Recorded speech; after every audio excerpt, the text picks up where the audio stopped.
You're not undisciplined. You're protected. There's a version of you that exists only in your head. Capable, focused, someone who follows through, someone who does what they say they're going to do. You've seen that version clearly for years, maybe decades, and you've spent just as long making sure it never has to prove itself. Not consciously, not on purpose, but the pattern is there if you're willing to look at it every time you're about to start something real, something that would actually test whether that version of you exists. Something happens, you get tired, you get busy, you find a better system to research first. You decide the timing isn't right.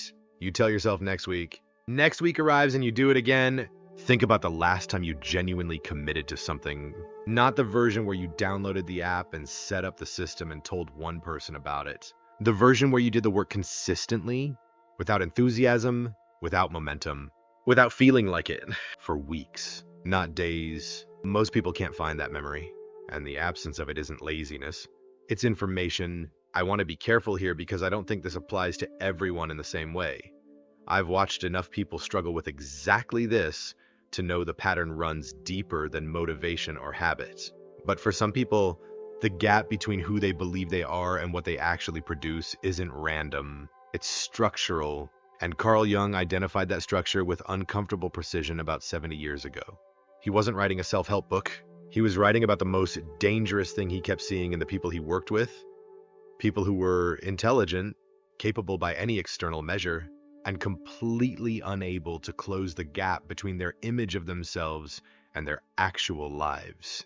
He called it the persona problem, the constructed self that exists to be seen, the inner image that exists to be protected, and he said something that most people who quote Jung conveniently leave out.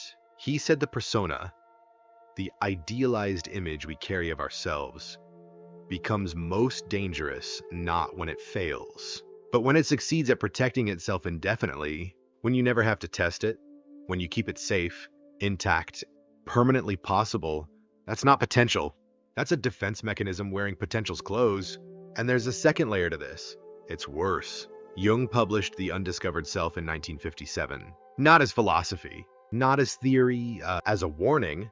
He was writing at a specific moment to post-war Europe, the rise of mass society, a world where people were increasingly defined by their functions, their role, their usefulness to systems larger than themselves. And what he kept seeing in consulting rooms and in the culture around him was the same thing. People who had built an image of themselves so carefully, so completely, that the image had become more real to them than anything they had actually done. He wrote, "The most terrifying thing is to accept oneself completely." Read that again. Not the most difficult thing. The most terrifying. He wasn't talking about self-love or self-acceptance in the way that phrase gets used now. The comfortable version. The version that asks nothing of you. He was talking about the specific terror of seeing yourself without the image, without the potential that hasn't been tested, without the capability that exists only in the future, without the story that explains why you haven't started yet, just what's actually there. What you've actually done, what you've actually become. Most people never do it. Not because they're cowards, because the psychological cost of dismantling the image feels like death. Jung was precise about how this structure forms. It starts early. A child learns that certain versions of themselves are acceptable, valued, worth reflecting back, and certain versions aren't. The acceptable version gets polished, gets presented, gets reinforced every time someone responds to it positively. The unacceptable version, the part that fails, that's ordinary, that's limited, and that gets pushed down, gets hidden, eventually gets forgotten, or at least buried deep enough that it stops interrupting the image. Jung called the buried part the shadow, not evil, not pathological, just everything the ego refused to integrate because it didn't fit the story. And here's what he observed. Consistently, across decades of clinical work, the bigger the image, the bigger the shadow, the more elaborately you've constructed the version of yourself that could be great, the more you've had to suppress the version of yourself that is ordinary, limited, capable of failing at things that matter. You already know someone like this? The guy who talks about his potential constantly, who has the ideas, the vision, the intelligence, everyone agrees on that. Who has been about to start the real thing for 3 years, who gets genuinely energized describing what he's gonna do, and who has almost nothing to show for it. That's not a motivation problem. That's a shadow problem. The unstarted project isn't laziness, it's protection. As long as the project stays unstarted, the image stays intact. The potential stays unlimited. The capable version of himself stays possible. The moment he starts, really starts, with real stakes and real output that real people can see and judge, the image is at risk. And the psychological system he built to survive, to maintain self-worth, to keep functioning, that system will not allow the image to be at risk. So it generates friction, fatigue, distraction, better ideas to research first, suddenly more important things to handle, a sense that the timing still isn't right. Not consciously, the system doesn't announce itself. It just makes sure the project stays safe in the future where it can't be tested.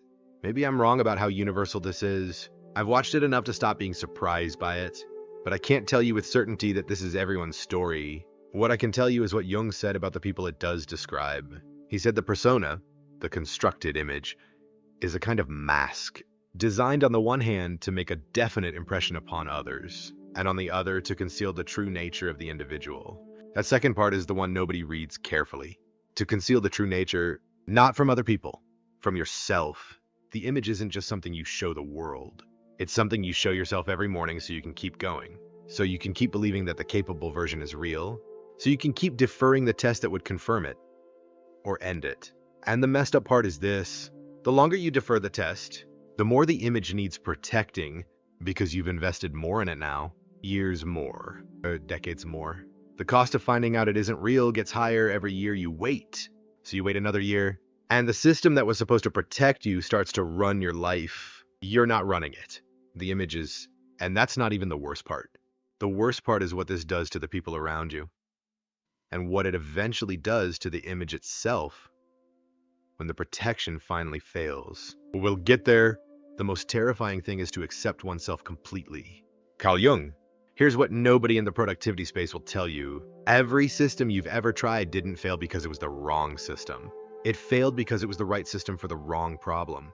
Habit trackers, morning routines, accountability partners, time blocking, the Pomodoro technique, atomic habits, deep work. None of those are bad ideas. They're just built for a different psychological architecture than the one you're running. They assume that when you miss a day, it's neutral data, a setback. Adjust and continue. For you, missing a day isn't data. It's evidence.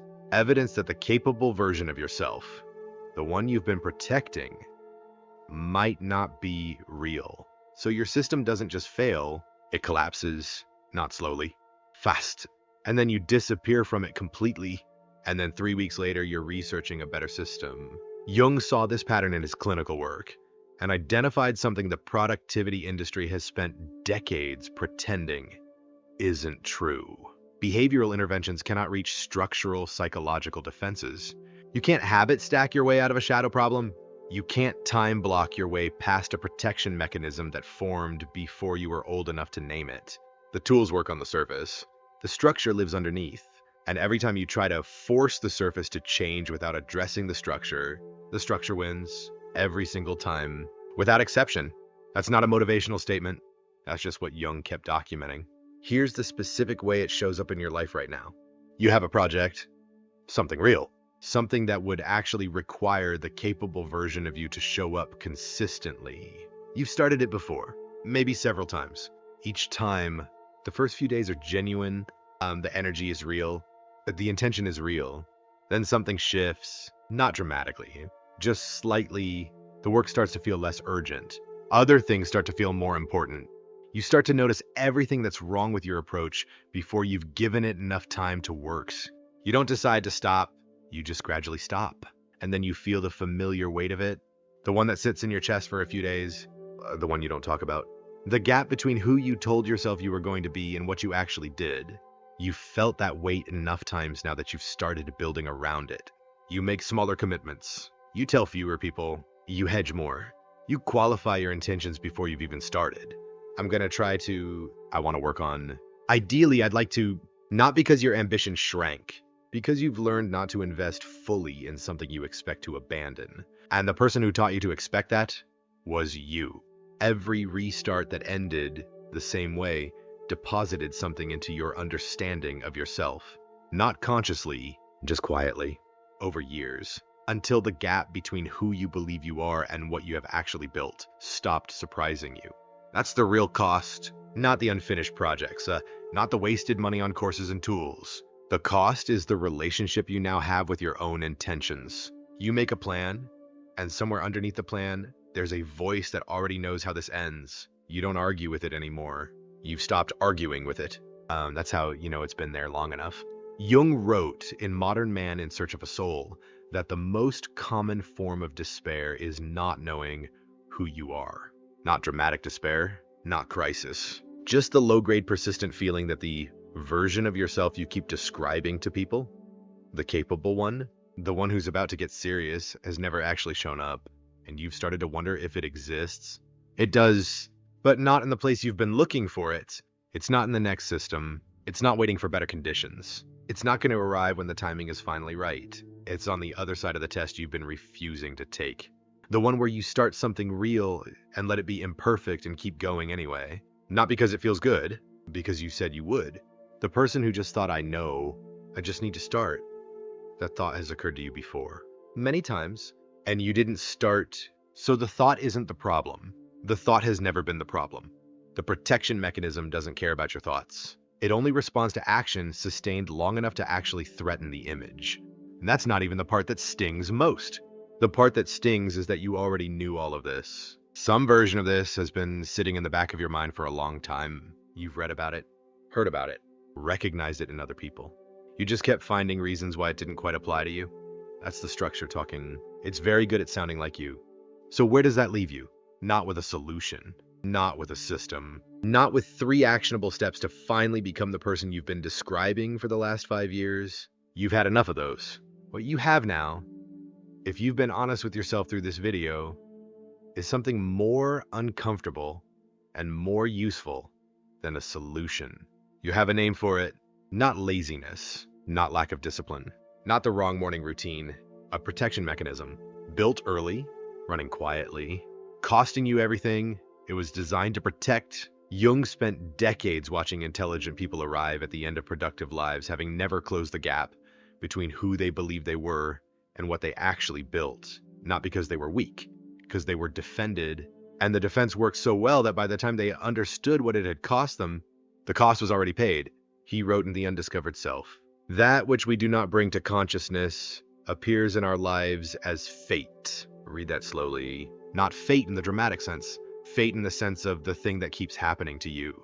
The pattern that repeats. The cycle that restarts. The gap that never closes. You haven't been unlucky. You haven't been undisciplined. You've been unconscious of the structure running your life. And you've been calling the results personality that changes today or it doesn't. Not because of anything in this video. Because of what you do in the next hour. Not the grand gesture. Not the declaration. The small, unglamorous, unannounced thing you've been putting off. The one that would require the capable version of you to show up without an audience. Without momentum. Without the feeling that this time is different. Just the work. Ordinary. Imperfect. Real. That's the only test that matters. Everything else, the ideas, the potential, the vision, stays exactly where it's always been. Safe, intact, untested, useless. Jung wasn't optimistic about how many people actually close this gap. I'm not either. Most people will watch this video and feel recognized and relieved and then go back to exactly what they were doing. The structure doesn't care about recognition. It doesn't care that you understand it now. It only loses when you act against it repeatedly. Without waiting to feel ready, because ready is the oldest lie the protection mechanism tells, you're not waiting to be ready. You're waiting to be safe. And safe never comes. It was never gonna come. The test has always been available. You've just been declining it. Jung said the privilege of a lifetime is to become who you truly are. He didn't say it was comfortable. He didn't say it was fast. He said it was a privilege, meaning most people don't take it. The question isn't whether you're capable. The question is whether you're willing to find out. There's one more piece to this that we haven't touched. It's about what this protection mechanism does when it finally breaks down, not by choice, but by circumstance. When life removes the conditions that made the defense possible. What happens to the image then? What happens to the person built around it? That's the next one.